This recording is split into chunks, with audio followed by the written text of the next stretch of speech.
এই গানটা আমি প্রচন্ড রিলেট করি, তার কারণ হচ্ছে আমি যেহেতু অ্যাজ মিউজিশিয়ান একজন বেসিস্টের সাথে ব্যান্ডে ড্রামারের যে সম্পর্কটা সেটা কাইন্ড অফ ওই হাজবেন্ড ওয়াইফের মতো। একদম প্রচুর আন্ডারস্ট্যান্ডিং থাকে, হ্যাঁ, চোখের দিকে তাকিয়েই বুঝে যাওয়া যে এখানে লক করবো, এখানে এটা করা হবে।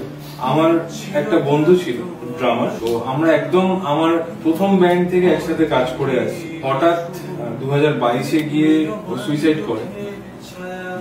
এই গানটা আমি তারপরে শুনি এবং এই গানটা অ্যাকচুয়ালি ওর নামে উল্লেখ হয়েছে।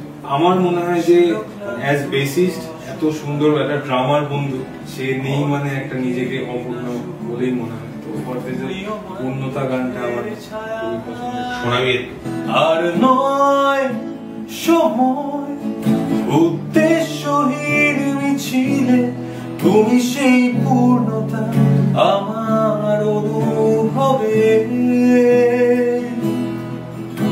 আর নয় আধার তুমি স্বপ্নে ডেকে নিলে মনে মোর অন্তরে রঙিন এক উৎসবে।